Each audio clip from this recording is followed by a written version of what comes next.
¿Qué tal? Muy buenas tardes, bienvenidos a Atlántico Noticias. En plena tercera ola estamos de la pandemia y algunos fallos de estrategia en la vacunación emprendida por Europa comienzan a detectarse en muchos países, entre ellos en España. La escasez de dosis, los problemas de logística, la mala organización en algunos casos están rebajando las expectativas.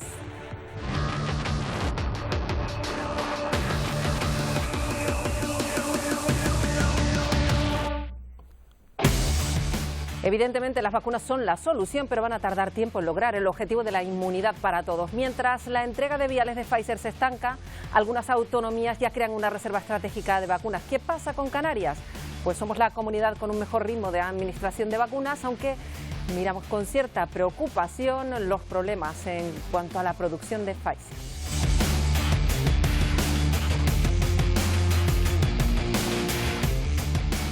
Y ya saben, esta campaña de vacunación se produce en pleno repunte de contagios en todo el mundo. Además, países como Reino Unido achacan el aumento a la nueva variante detectada precisamente en ese país y por eso se plantean incluso cerrar fronteras. Miguel Vega, para evitar una mayor transmisión, dicen.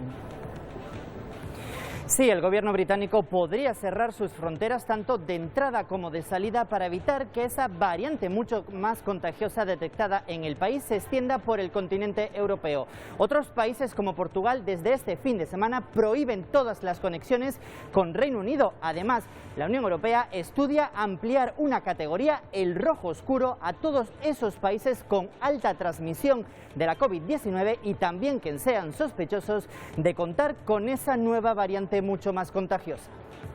Enseguida lo vemos. Y Estados Unidos también endurece las medidas a la hora de viajar. El nuevo presidente Joe Biden quiere que los viajeros se hagan una prueba antes de volar a su país y por fin va a obligar a usar mascarilla por lo pronto en los medios de transporte. Son medidas que Trump no aprobó y eso a pesar de la altísima cifra de contagios.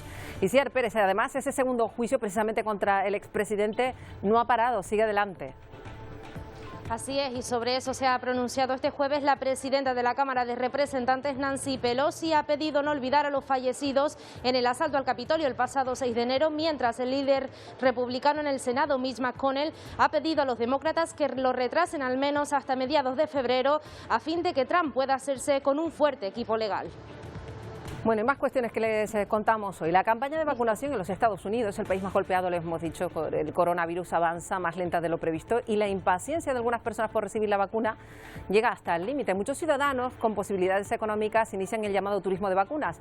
Hacen las maletas, se van a otros puntos del país en busca de dosis. Incluso se están llegando, muchos de ellos desde países de Latinoamérica hasta de Europa.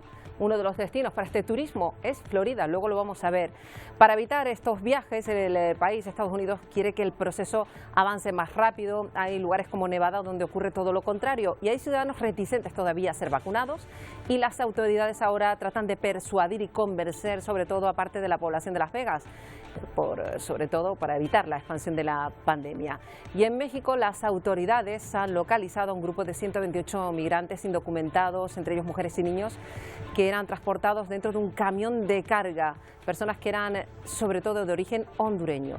Y verán la tormenta Christopher, que ha provocado fuertes, graves inundaciones en Inglaterra y en Gales. Precisamente ahí las lluvias torrenciales han llegado a poner en peligro una localidad, la de Bangor-on-Dee, que es el lugar donde se fabrica precisamente la vacuna contra la COVID-19 de Oxford y AstraZeneca.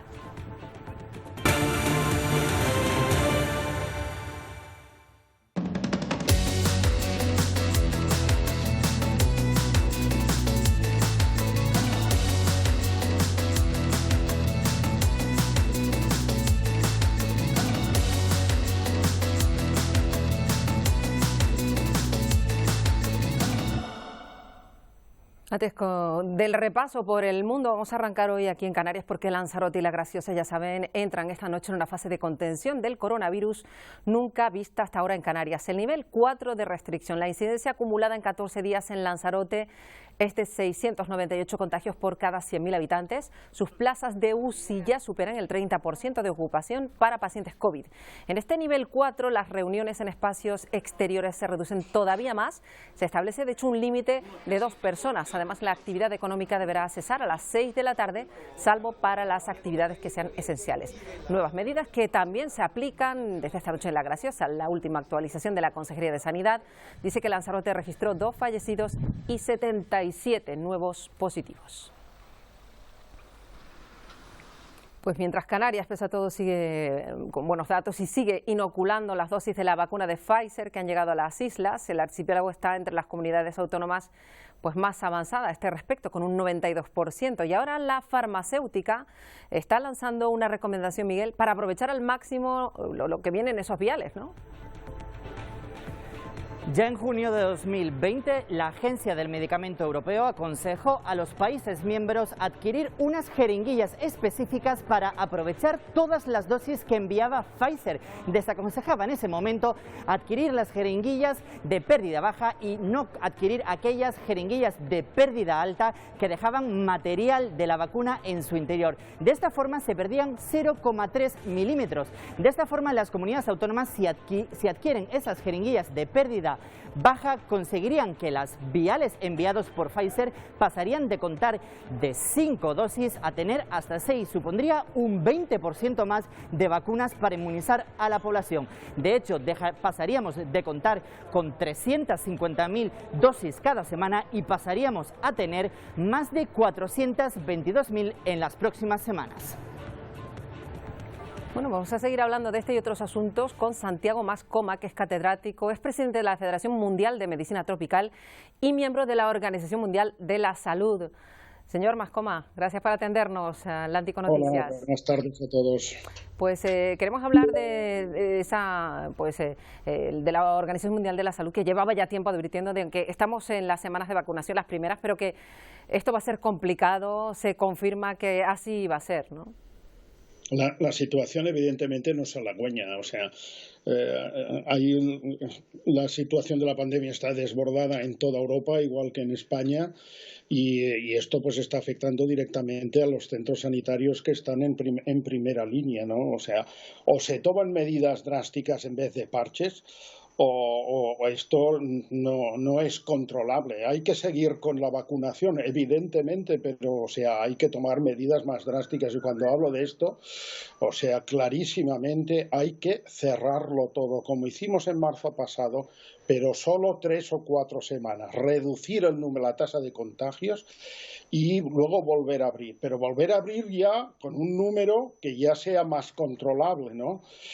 Si no lo hacemos, esto va a ser catastrófico. Efectivamente, pero sin embargo en países, por ejemplo, como el nuestro, como España, esa decisión del confinamiento severo todavía se está pues posponiendo, por así decirlo. Están cada zona escogiendo qué medidas toma. ¿Esta es lo adecuado a su juicio o habría que tomar ya una decisión drástica, como ya estaba apuntando por su anterior intervención?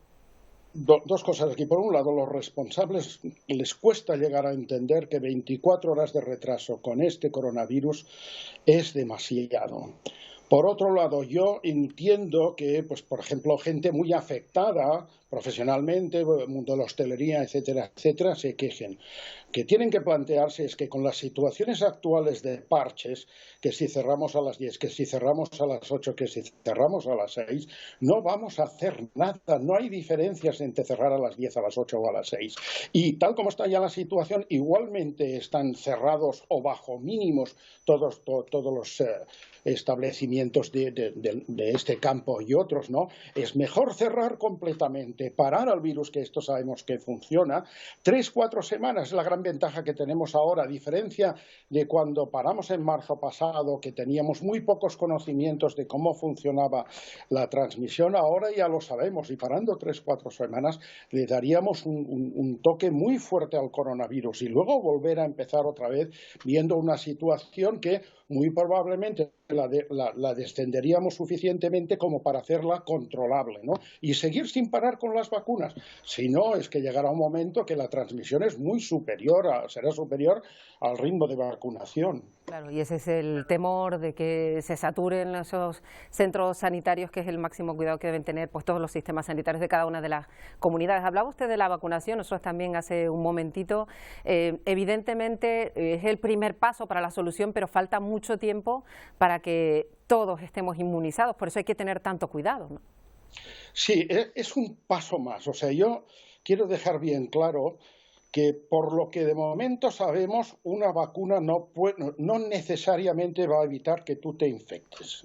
Esto ya lo sabemos. O sea, lo que esperamos de las vacunas es que reduzcan la tasa de patogenicidad y la tasa de mortalidad. Y esto sería ya un gran paso. Ahora, ¿hasta qué punto las vacunas van a reducir la transmisión de la pandemia? Esto sigue siendo un interrogante. Seamos optimistas y esperemos que tengan un impacto positivo, pero está por ver. Y luego está la cuestión de la nueva cepa, la cepa británica, que tan preocupado tiene también entre los organismos a la Organización Mundial de la Salud, que advierte sobre todo de su altísima contagiosidad, ¿verdad? Pregunta muy oportuna, o sea, y esto es una demostración clara de que otra vez hemos vuelto a responder demasiado tarde. O sea, los diferentes países europeos hubiesen tenido que cerrar fronteras hace mucho tiempo ya. En el momento que el Reino Unido detectó interiormente que esa cepa era un 70% más transmisible que las anteriores, allí ya la Unión Europea hubiese tenido que responder y cerrarnos todos. Ahora ya lo tenemos en todos los países. Aunque nos cerremos es igual, si lo tienes dentro se te va a expansionar sí o sí. Claro, pues estaremos muy atentos a todo lo que ocurra. Le agradecemos muchísimo a Santiago Mascoma, miembro, entre otras cuestiones, de la Organización Mundial de la Salud, que nos haya atendido. Hasta una próxima ocasión, señor Mascoma. Protegeros todos, que vaya bien. Pues así hay que hacerlo, según la Organización Mundial de la Salud, ya nos lo ha explicado este experto, y además en los próximos días la Unión Europea podría adoptar medidas ante ese incremento de contagios en el sentido que apuntaba el señor Mascoma. La expansión de la nueva variante es muy preocupante, sobre todo esa de Reino Unido, ¿verdad, Miguel?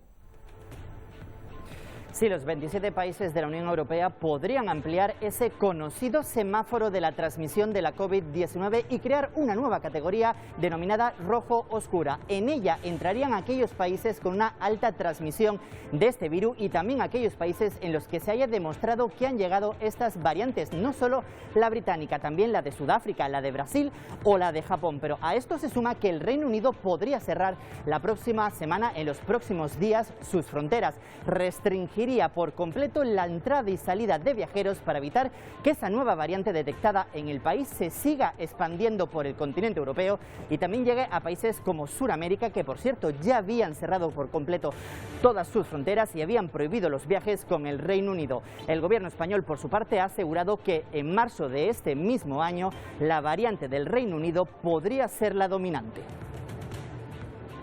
Tenemos un aumento de infecciones en Europa y las variantes recién mencionadas se están extendiendo en Europa. Para identificar las áreas de riesgo tan alto necesitamos, creemos, refinar nuestro mapeo. Así que proponemos una categoría recién introducida de color rojo oscuro que muestra que en esta zona el virus está circulando a un nivel muy alto.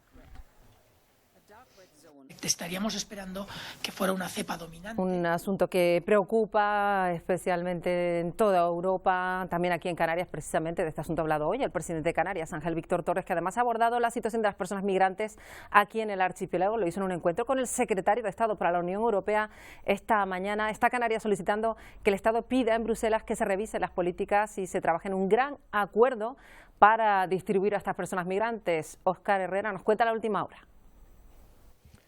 Sí, Canarias ha pedido a España que reclame en el seno de la Unión Europea que el futuro pacto de asilo e inmigración incluya un gran acuerdo entre todos los países para la redistribución de los flujos migratorios. El presidente Torres entiende que no puede ser responsabilidad exclusiva de los estados ni las regiones fronteras, como es el caso del archipiélago. Un encuentro en el que ha quedado patente que ahora mismo la prioridad en Europa es afrontar esa tercera ola de la pandemia con nuevas cepas más contagiosas. No ha lugar ahora mismo a la reactivación turística y que por tanto esa reactivación deberá esperar a los próximos meses, siempre de la mano de las campañas de vacunación masivas. Gracias, Óscar. Hablando de vacunación, fíjense que hay muchísimos médicos en Estados Unidos avisando sobre lo que ya se denomina turismo de vacunas. Precisamente, muchos están viajando hasta algunos estados donde no hay ningún tipo de problema para acceder a la vacuna contra la COVID, aunque lleguen incluso desde otros países. José Pernalete, de Voz de América, nos lo cuenta desde Miami. Ser vacunado se ha convertido en una prioridad para gran parte de la población mundial. Esta inquietud ha motivado a que personas de otras partes del mundo viajen a Estados Unidos, a lugares como Florida, para recibir la vacuna a través del Sistema Regional de Salud, alterando la estadística sobre seguimiento de casos locales de contagio y control, a juicio de los expertos. nada más la movilización de esas personas de otros lados, sabemos que aumenta el índice de infección en la Florida. En vez de nada más las personas de 65 años de edad para arriba, que son los que deberíamos de dar, hay personas que no son de esa categoría que están vacunándose. Estados Unidos registra un incremento de nuevas infecciones con 182.695 contagios durante las recientes 24 horas y con 4.375 fallecimientos en el mismo lapso, ambas cifras de la base de datos de la Universidad Johns Hopkins. Nuria Lawson, médico general, dijo a La Voz de América que, además, pacientes de edad avanzada se lamentan en su consulta porque no han recibido la vacuna y advierte sobre estafas en Internet. Otra de las advertencias de los expertos en salud pública es la venta en países europeos de paquetes turísticos que fraudulentamente incluyen la inoculación contra el coronavirus en Estados Unidos. José Pernalete, Voz de América, Miami. Y mientras en todo ese país, en Estados Unidos, se espera eso, que el proceso de vacunación avance más rápido para evitar cuestiones como estas, hay una parte de la población, sin embargo, que está muy reticente a vacunarse. Desde Las Vegas, Adriana Arévalo nos explica por qué las autoridades hacen un esfuerzo mayor en convencer a los latinos de que la vacuna es una excelente opción. La comunidad hispana representa uno de los grupos más afectados por el COVID-19 en todo Estados Unidos. Sin embargo, las autoridades de todo el país se han encontrado con que muchos aún no están convencidos de vacunarse. Quieren ver cómo le afecta a los demás.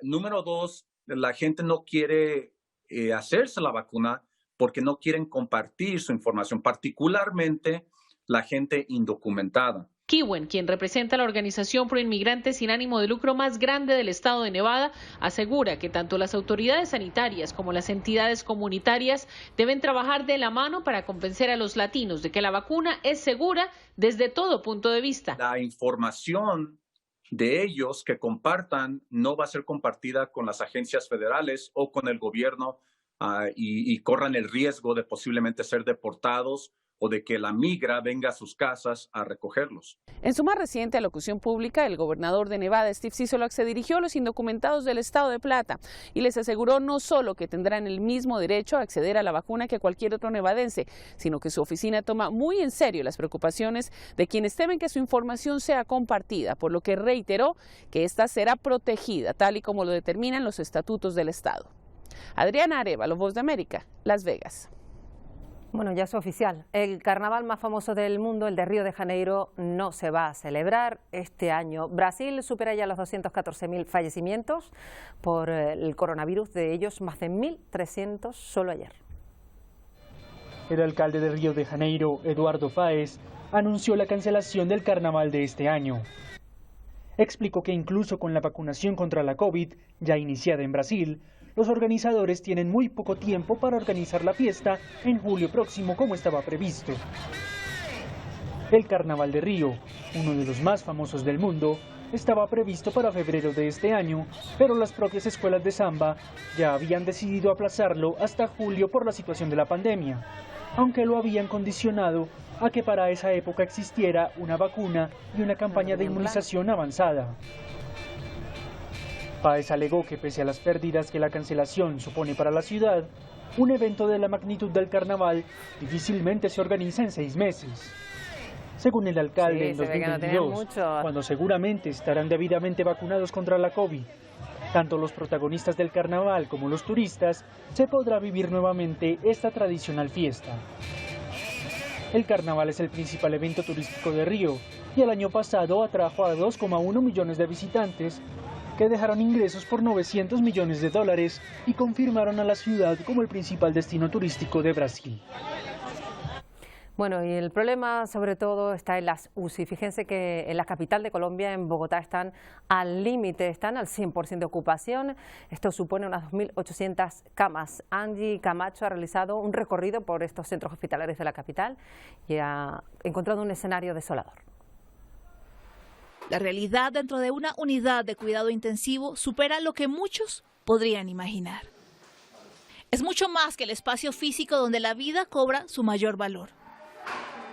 El sonido de las máquinas aturden en medio de tanto silencio. sobre todo cuando la vida pende de un hilo. Hemos visto tantas personas muertas en un día, en una semana, en un mes, y eso afecta demasiado porque piensa uno que la gente va a ser igual de consciente probablemente a uno. En ocasiones, una pantalla como esta se convierte en el hilo invisible entre familias que aguardan por un milagro y un paciente que lo daría todo por regresar a casa. Estas imágenes revelan lo que se vive en una de las UCI en Bogotá, un nivel de ocupación que da cuenta de la crisis de estas unidades de cuidado crítico. A pesar de que tengamos unos valores de porcentajes de ocupación, nosotros vivimos en las unidades de cuidado intensivo al tope, llenas, y pues digamos cuando se desocupa una cama, sea porque el paciente se traslada a piso, o sea porque el paciente ya sale de la unidad de cuidado intensivo o fallece, que también es uno de los desenlaces, inmediatamente se ocupa. La capital llegó a las 2.008 camas UCI instaladas para pacientes COVID, prácticamente el límite de su expansión. No hay tiempo que perder, fueron las primeras palabras del presidente Joe Biden cuando empezó a firmar los decretos, los memorándum para actuar inmediatamente en los enfoques de su administración, los que considera urgentes la pandemia y la economía. Nos lo cuenta Jorge Agobián. A menos de 24 horas en la Casa Blanca, Joe Biden ha firmado más de una docena de decretos. Los más recientes están enfocados en su estrategia para combatir la pandemia y poner en marcha un ambicioso plan de vacunación masiva, así como expandir la capacidad de pruebas de coronavirus. Estamos instituyendo ahora una nueva medida para las personas que viajan a Estados Unidos desde otros países. Además de usar una máscara, todos los que vuelen a Estados Unidos desde otro país necesitarán una prueba antes de subirse a ese avión, antes de partir, y ser puestos en cuarentena cuando lleguen. Bajo el liderazgo del nuevo presidente, Estados Unidos se reintegró a la Organización Mundial de la Salud, una acción que revierte la herencia de la administración Trump. El nuevo enfoque de Washington lo dio a conocer el doctor Anthony Fauci, asesor médico en jefe del presidente Biden. También me complace anunciar hoy que Estados Unidos planea trabajar multilateralmente para responder y recuperarse de la pandemia de COVID-19. Estados Unidos también tiene la intención de cumplir con sus obligaciones financieras con la organización. Estados Unidos ve la colaboración técnica a todos los niveles como parte fundamental de nuestra relación con la OMS. En un drástico cambio de estrategia con respecto a su antecesor, Biden incentivó a los estadounidenses a unirse a un reto de usar mascarilla por 100 días. Jorge Agobián, Voz de América, Washington. Pues ya ven, Biden trata de reconducir la situación a golpe de decreto y se preguntarán qué pasará con Trump. Al expresidente le queda por delante el segundo juicio político, todavía lo tiene pendiente Isiar, por el asalto al Capitolio. Así es, y sobre ese juicio para inhabilitar a Donald Trump se ha pronunciado la presidenta de la Cámara de Representantes, Nancy Pelosi. Afirma que hay que defender sobre todas las cosas la Constitución y la democracia y también cree que no hay que olvidar a esos fallecidos en el asalto al Capitolio el pasado 6 de enero. Por ello afirma más tarde o temprano pues se procederá a hacer ese juicio político, mientras el líder republicano en el Senado, Mitch McConnell, ha pedido que se proceda a hacer ese juicio político, a llevarlo al Senado al menos hasta durante mediados de febrero, algo que pues podría ir bien con los tiempos que barajan en el Partido Demócrata. Hasta entonces tendrían mayoría simple en la Cámara y de haber un desempate la llave la tendría la vicepresidenta Kamala Harris. Solo porque se haya marchado, gracias a Dios, no le vamos a decir haz lo que quieras en tus últimos meses de gobierno, vas a tener una carta para librarte de prisión, porque la gente piensa que debemos ser agradables y olvidar que el 6 de enero murió gente. Va a ser pronto, no creo que tarde, pero lo haremos. Bueno, han pasado ya más de 48 horas. Con algo más de sosiego queremos analizar lo que supone este giro que Biden está dando ya a toda la política estadounidense. Vamos a hablar de nuevo con Rafael Álvarez Gil, especialista en análisis político, escritor. Rafael, bienvenido de nuevo. Buenos días, Marta, un placer. ¿Qué hay que decir de lo que está realizando? Veíamos a Biden a golpe de decreto, pero girando radicalmente la política que Trump había imprimido a su país, ¿no? Bueno, más que un cambio partidista es reconducir la política estadounidense al sistema, en cuanto que unas siglas sistémicas, en este caso el Partido Republicano, pues había fallado en su momento en cuanto a la cooptación de su líder. Trump nunca se pensó que hubiese sido el cabeza de cartel del Partido Republicano, pero no solo eso, sino que también ganó a Hillary Clinton. y de repente hizo la política que en su momento pues iba en consonancia y no defraudó, de populismo, de espectáculo permanente a golpe de tuit que desmontó lo que era la agenda política tradicional entre demócratas y republicanos durante décadas. Y ahora bien, si lo normal en Estados Unidos es que el presidente redite, tenga un segundo mandato, pues en este caso no ocurrió, pero fue por los pelos. O sea, Biden no tenía el carisma suficiente para tener una avalancha democrática que le hiciera legitimador de todo ese cambio de 180 grados que, como apuntabas, Marta, pues una parte de la sociedad estadounidense pretende.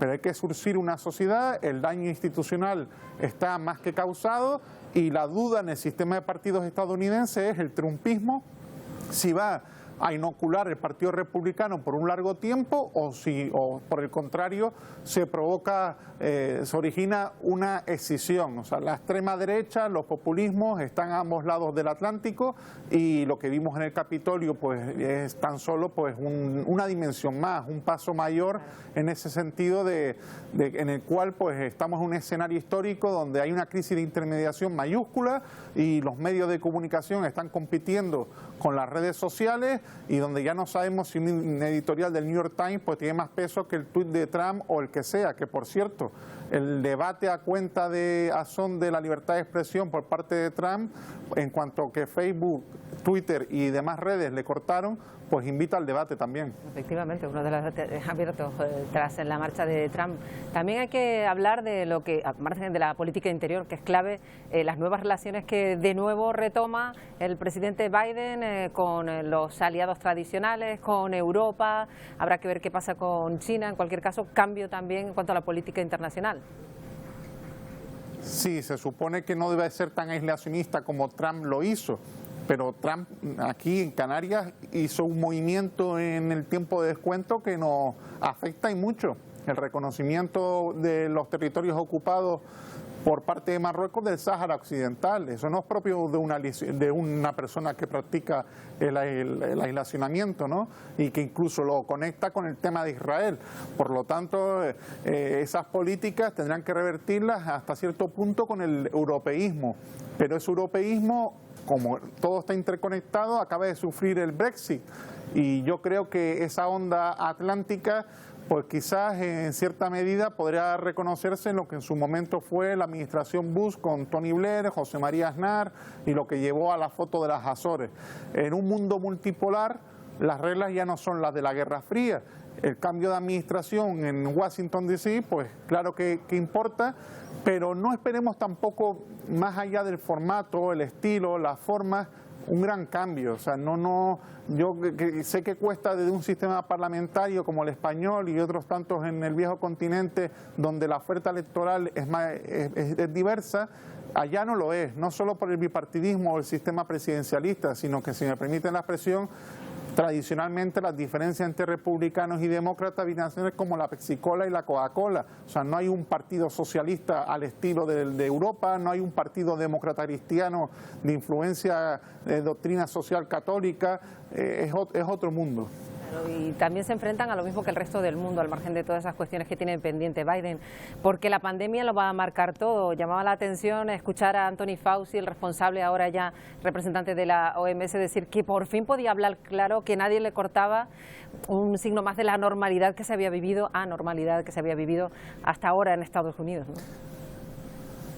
Sí, lo que pasa es que también hay unas cifras macroeconómicas de deuda pública en Estados Unidos, que también lo tenemos aquí, este problema en España, y por consiguiente habrá un momento, confío que más temprano que tarde, en el cual la pandemia sea desplazada por la cuestión económica y donde los bancos centrales, no solo los estadounidenses, sino también aquí en Europa, pues empiecen a retirar estímulos. Yo no creo que eso vaya a ocurrir en este 2021, ni siquiera en el 22, pero antes o después pasará. O sea, la deuda pública no podrá seguir disparándose eternamente.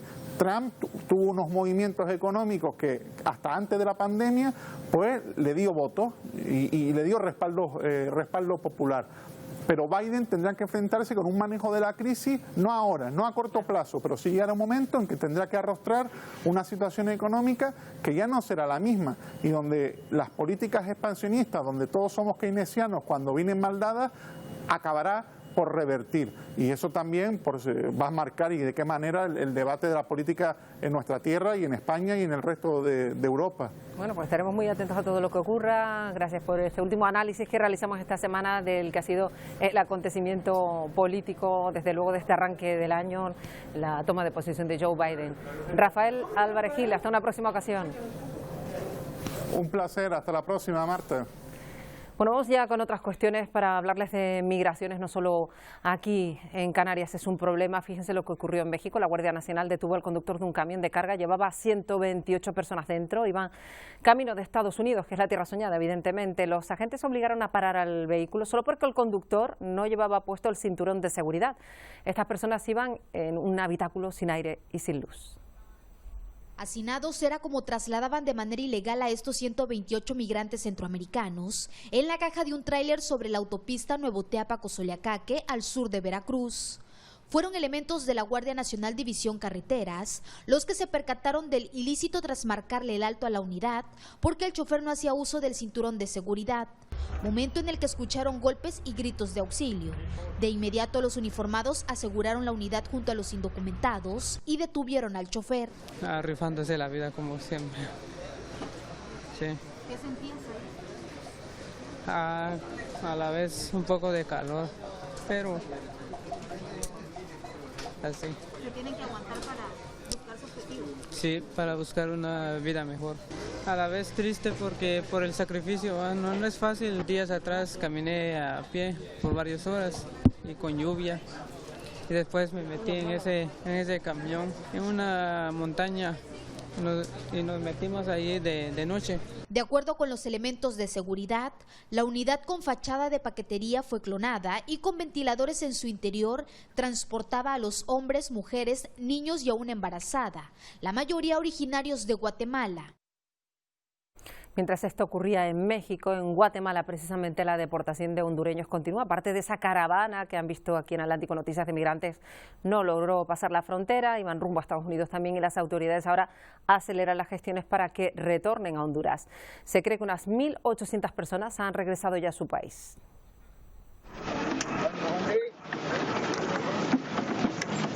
Más de 3.000 migrantes hondureños se contabilizan retornados desde los puntos fronterizos entre Honduras y Guatemala, quienes formaron parte de la recién caravana migrante que salió de San Pedro Sula al norte de Honduras. Entre muchos de estos testimonios se encuentra el del hondureño Emiliano Hernández. Anteriormente ya fue deportado y relata un poco su historia. Mi mente que iba a pasar porque los tocó rodear por el río y no pudimos bien, lo mintieron. Nos dijeron que los iban a ayudar del otro lado, que los entregáramos y que los iban a ayudar a pasar solo para México. Y no, era mentira, nos mintieron. Además, las estadísticas de las autoridades migratorias en Honduras contabilizan que más de 400 menores migrantes que salieron en esta peligrosa ruta han retornado a Honduras junto a sus familiares, mientras otros viajan solos y sin documentación. Ahorita nosotros no tenemos ni tan siquiera dónde ir a estar en casa porque como estamos alquilando y todo eso y estamos trabajando y más que cuando lo fuimos en esta cosa de la caravana, perdimos todo pues realmente y no sabemos dónde ir a parar. La vicecanciller para Asuntos Consulares y Migratorios en Honduras, Nelly Jerez, informó que los hondureños continúan siendo trasladados en buses desde los puntos fronterizos en conflicto, mientras las posibilidades de llegar a los Estados Unidos son casi nulas. Óscar Ortiz, Voz de América, Honduras. Bueno, aquí en Atlántico Noticias ya saben que estamos recogiendo testimonios de canarios que viven esta situación de pandemia alrededor del mundo. Hoy vamos hasta Venezuela, concretamente al estado Falcón. Allí vive Araceli León y nos atiende ya. ¿Qué tal, Araceli? Bienvenida.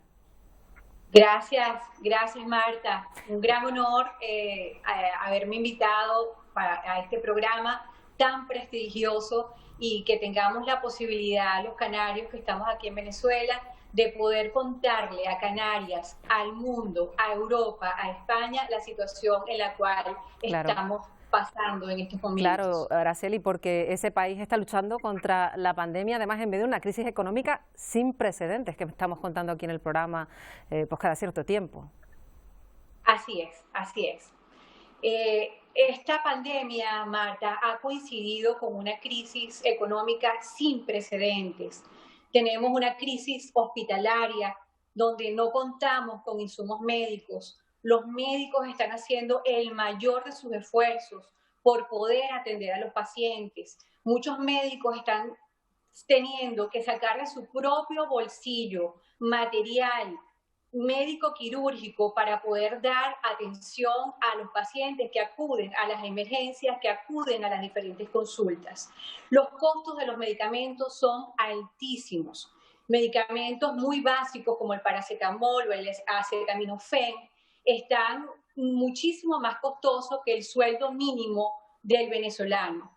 Actualmente el sueldo mínimo del venezolano está por el orden de los 2.400.000 bolívares, lo que representa $1.33 mensual.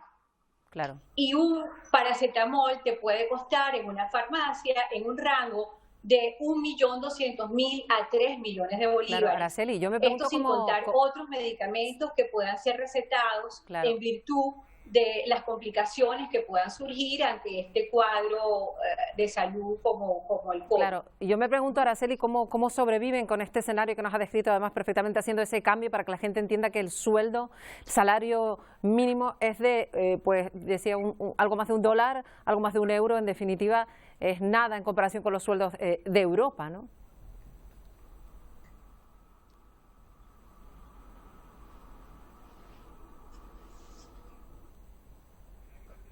Sí, Araceli, nos escucho con dificultad, Mar. No sé si me escucha la pregunta que te hacía, que decía que cómo sobrevive la gente con esta situación que has descrito, Araceli. Mira, es realmente dramático, Marta. Yo quisiera ser un poquito más esperanzadora. Esta tierra que se convirtió para nuestros padres en la tierra de la esperanza hace muchos años, en los años 50, que le abrió la puerta no solamente a los canarios, sino a muchísimos europeos como una tierra de esperanza, se ha convertido hoy en la tierra que más necesita ayuda. Un venezolano necesita, para poder cubrir la canasta básica mensual, necesitaría de 110 salarios mínimos. La canasta alimenticia mensual del venezolano hasta el mes de diciembre, porque todavía no se nos han actualizado las cifras, estaba por el orden de 131.723.370, un equivalente a $73,10. Imagínate tú lo que representa para una familia que obtiene el sueldo mínimo de $1.33 mensual. Claro, efectivamente. Es realmente heroico. Decía Araceli que nos has descrito perfectamente la situación de Venezuela, una tierra que desde Canarias pues siempre seguimos con mucho cariño. Vamos a agradecer muchísimo a Araceli que nos haya atendido hoy. En otra ocasión volveremos a contactar contigo, Araceli, porque hay muchísimas cuestiones que abordar de la situación que se está viviendo y que nos ha descrito también Araceli. Un placer. Hasta una próxima ocasión. Hasta una próxima ocasión, muchísimo gusto y gracias de nuevo por darnos esta oportunidad de poder ventilar nuestra situación aquí en Venezuela. Saludos. Un saludo también para nuestra invitada, y ahora vamos a hablar de una cuestión bien distinta, de estragos meteorológicos que hace, por ejemplo, la tormenta Christopher, así se ha bautizado. Fíjense en las inundaciones que ha provocado en Reino Unido, nieve y lluvia que ha caído de forma importante y que ha obligado incluso a evacuar viviendas en localidades en Manchester, en el norte de Gales también, en Cardiff, en la capital galesa. Se investiga la muerte de una persona que fue hallada en el río Taff. Además, otro río que atraviesa Bangor-on-Dee se ha situado en su nivel más alto de agua desde 1996 y precisamente aquí se produce la vacuna de Oxford y AstraZeneca. La nave de producción ha tenido que ser protegida.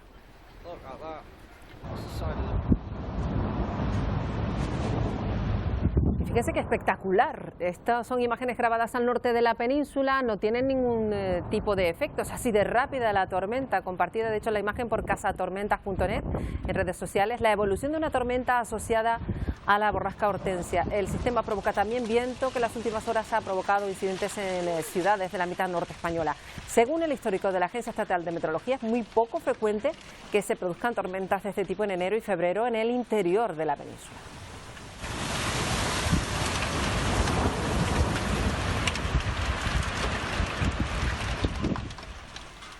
Bueno, hoy nos vamos a despedir con música, con un videoclip que acaba de salir y que ya circula por las redes sociales, porque dos de las artistas más reconocidas del momento, Rosalía y Billie Eilish, han lanzado un dúo.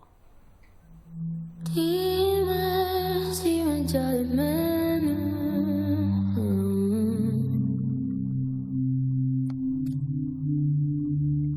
Dime si no me perdonas. Pues ahí las ven, Rosalía y Billie Eilish, cada una a su estilo, interpretan en español y en inglés Lo vas a olvidar. Ambas acapararon parte de los premios de los Grammy y ahora nos sorprenden con este tema, con esta música. Les dejamos en nada más información en el Telenoticias. Uno feliz viernes, feliz fin de semana. Hasta el próximo lunes.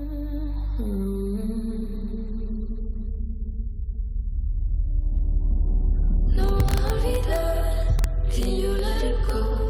Can you let it go? No olvidar, can you let it go?